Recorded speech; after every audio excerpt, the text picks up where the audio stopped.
बरेचदा आपल्या घरात पण अशा पद्धतीने गोष्टी घडतात असं नाही तुला वाटत? हो, घडतात हा ना. की आपल्या आजूबाजू म्हणजे आपल्या घरातलीच लोक बऱ्याचदा आपल्याला काय म्हणतात ग्रांटेड धरतात धरतात, हो. आणि त्याचा आपल्याला खूप त्रास होतो. प्रचंड धरतात आणि कारण ते ते म्हण आहे ना ती हम्म. घर की मुर्गी दाल बराबर. ते तसंच असतं कारण आपण बाहेर काय काम करतोय आणि आपण कोणासाठी काय आहोत हम्म, हम्म, हे आपल्या पुरतं असतं, ते आपल्याला माहीतही असतं. हम्म, ते घरी येऊन मला ना शक्यतो ते सगळं काढून ठेवावंसं वाटतं घरी आल्यानंतर. हम्म, मला असं वाटतं की त्याचा काही संबंध नाहीये माझ्या घरच्या गोष्टींशी. हम्म. पण मग नातेवाईकांमध्ये असं थोडंसं होतं की त्यांना असं वाटतं की अरे हिचं काय म्हणजे आपण काही अं, म्हणजे ते थोडक्यात खरं सांगायला गेलं तर त्यांना ना तितका तो कॉग्निझंट असायला हवा ना, तो नाहीये की त्यांचा सपोर्ट म्हण बरोबर. किंवा त्यांचं अंडरस्टँडिंग म्हण हम्म, ते नसतं. आणि मग मग मला त्या बाउंड्रीजच आखायला आवडतात. मला असं वाटतं की ओके, तुमचं किती माझ्या आयुष्यातलं महत्त्वाचं आहे, तुमचं असणं हम्म, किंवा फक्त असणं की खरंच असणं, ह्याच्यात फरक आहे. हम्म, तर तेवढ्यापुरतं मग मी ते ठेवते. पण बाकी मी फार खोलात शिरायला जात नाही असं. हम्म, हम्म, आणि मी कोणाचं फार लावून पण घेत नाही, मनाला लावून घेत नाही. अजिबात नाही. तुला मन मोकळं मग स्त्रियांचं एक हे असतं की आपल्याला मन मोकळं करायचं असेल तर आपल्याला आपण ते एकतर रडून करतो किंवा बोलून करतो किंवा त्रागा करून करतो. वेगवेगळे व्यक्त होण्याची बायकांची पहिली हे असतात, कारण पुरुष बऱ्याचदा मनातल्या मनात हे करतात किंवा त्यांची वेगळी वेगळी हे असतात त्याची प्रगटीकरणाची. पण आपण बऱ्याचदा त्या गोष्टी करतो. जेव्हा स्मिताला एखादी गोष्ट आतमधून खाते किंवा त्रास देते तेव्हा ती ते जे त्रास देणं असतं ते व्यक्ती व्यक्त कशी करते, ते कशा पद्धतीने तू स्वतःला मन मोकळं करतेस? माझ्यासाठी अत्यंत महत्वाचं आहे मन मोकळं करणं. आणि मी अजिबात तो कचरा जमा करत नाही. हे म्हणजे मी खूप मितभाषी असले तरी सुद्धा मला हे माहिती आहे की माझ्या भावना मला आयडेंटिफाय करायच्यात. मी जर दुःखी झाले आहे, मला जर त्रास झालेला आहे, तर तो मी लवकरात लवकर बाहेर काढण्याचा प्रयत्न करते. बऱ्याचदा आता आपल्या इंडस्ट्रीमध्ये अनफॉर्च्युनेटली काय माहिती आहे का, की काही मैत्रिणी माझ्या वर्षानुवर्ष आहेत, काही मित्र माझे वर्षानुवर्षाचे मित्र आहेत, पण तरीसुद्धा ना ते त्यांच्या कामामध्ये इतके व्यस्त असतात की माझ्यासाठी ते 24/7 अवेलेबल नसतात. बरोबर. मग ना ते फेजेस थ्रू येतात आणि जातात, असं होतं. तर त्या काळामध्ये जे कोणी माझ्याबरोबर असेल त्यांच्याबरोबर मी शक्यतो व्यक्त होण्याचा प्रयत्न करते. म्हणजे मला एखादी गोष्ट कळत नाही आहे डिसिजन कसा घ्यायचा आहे, किंवा मला लक्षात येत नाही आहे की मी एक्झॅक्टली इथे काय वागायला हवं. मला अशा काही अडलेल्या गोष्टी असतील, मला दुःख झालं असेल खूप, वेगवेगळ्या प्रकारे आणखीन आपल्याला दुःखाची वेगवेगळी कारणं असतात. तसं काही झालं असेल तर मी पहिल्यांदा एक तर पहिलं काम करते की मी ते सगळं व्यक्त होण्यासाठी व्यक्ती शोधते. म्हणजे त्यावेळेला जी अवेलेबल माझ्या मित्रमैत्रिणी असतील त्यापैकी की मी इथे कॉन्फिडेंटली बोलू शकते आणि ते कॉन्फिडेन्शियल राहील सुद्धा, अशी व्यक्ती मी बघते आणि ते मन मोकळं करतेच करते. तसं झालं नाही तर माझे काउन्सिलर्स सुद्धा मी आहेत की मी मुद्दाम बऱ्याचदा अशी पेचात पडते. बरेचसे असे प्रसंग घडलेले आहेत माझ्या आयुष्यात की अशा वेळेला मी आता कोणाशी बोलू हा महत्त्वाचा डिसिजन आहे. मग त्यावेळेला नशिबाने मला ती अक्कल होती की आपण हे विषय मित्रमैत्रिणींशी बोलण्यासारखे नाही आहेत. बरोबर. हे विषय कुठल्या तरी तज्ज्ञांबरोबर बोलले, डिस्कस केले तर आपल्याला याच्यातून छान वे आउट मिळेल, एक छान दृष्टिकोन मिळेल. आणि मग अशा वेळेला मी बऱ्याचदा काउन्सिलिंगचा आधार घेतलेला आहे. ओके. मग त्या सेशनचे अगदी 1,500 रुपये गेले एका तासाचे, तरी सुद्धा मला असं वाटतं हे वर्थ आहे.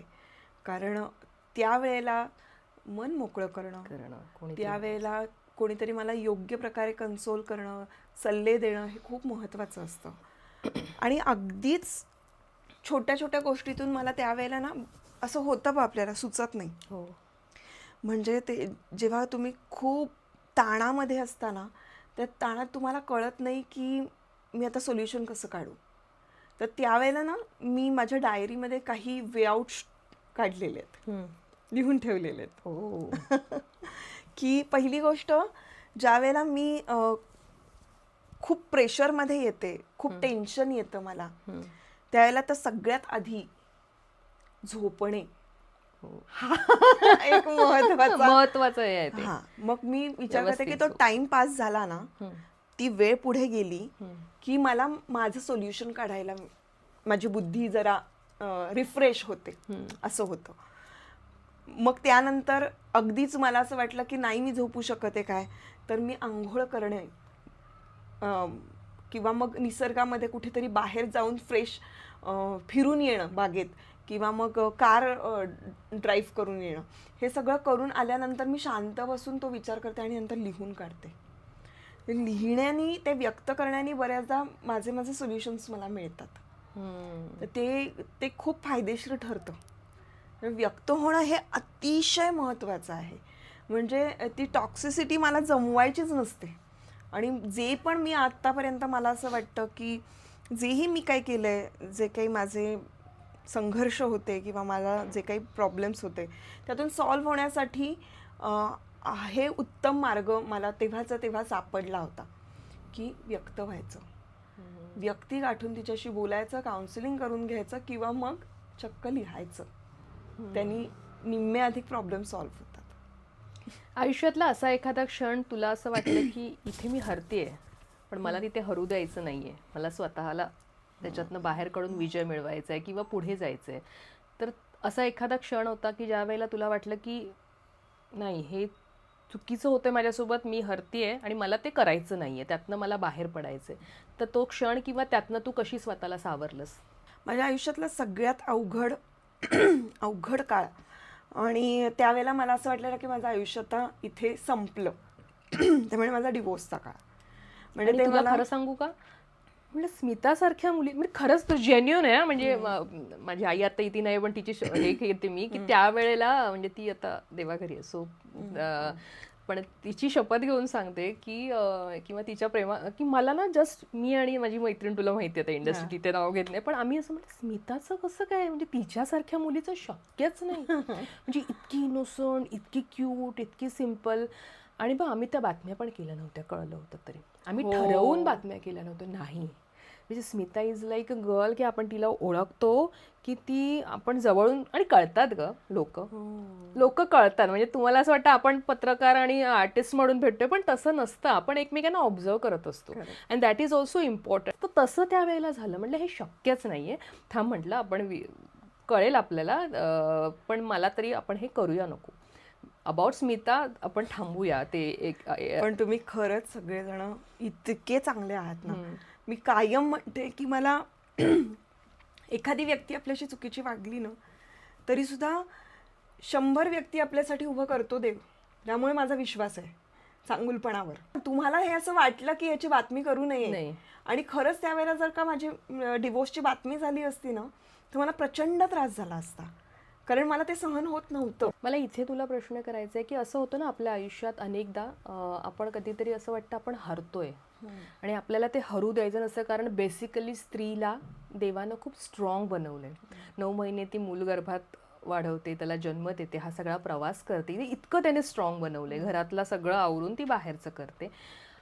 तर इतकं स्ट्रॉंग बनवलंय की तिला आपलं हरणं कधीतरी खूप त्रासदायक होतं, आणि तिला त्यातनं बाहेर यायचं असतं, मूव्ह ऑन व्हायचं असतं. असे काही क्षण, असे काही प्रसंग तुझ्या आयुष्यात आलेत, आणि आत्ता जी स्मिता मी पाहते त्यात मला ते कळतंय की तू ते हरणं झिडकारून देत तू पुढे आलीस आणि स्वतःला उभं केलंस. मला असं वाटतं बेसिकली आपल्याला दुःख तिथे होतं जिथे आपल्या मनामधली जी फ्रेम असते त्या फ्रेमला तडा गेला. आपण जे आपल्याला स्वतःला बघतो तसे आपण दिसलो नाही की आपल्याला त्रास होतो. म्हणजे कॉम्प्रोमाइजेस तिथे नाही करू शकत. मला जर का मी दिसतीये की मला अशा पद्धतीनं सक्सेस मिळायला हवा, माझं असं घर पाहिजे, माझा असा नवरा पाहिजे, मला मूल हवंय, ह्यातल्या कुठल्याही वॉन्ट्स ज्या तुमच्या असतात, तुमचं खूप मनापासूनच्या इच्छा असतात, त्या इच्छा पूर्ण होताना मध्येच तुटल्या की ती फ्रेम तुटते ना, आणि ती फ्रेम तुटली की तुम्हाला त्रास होतो.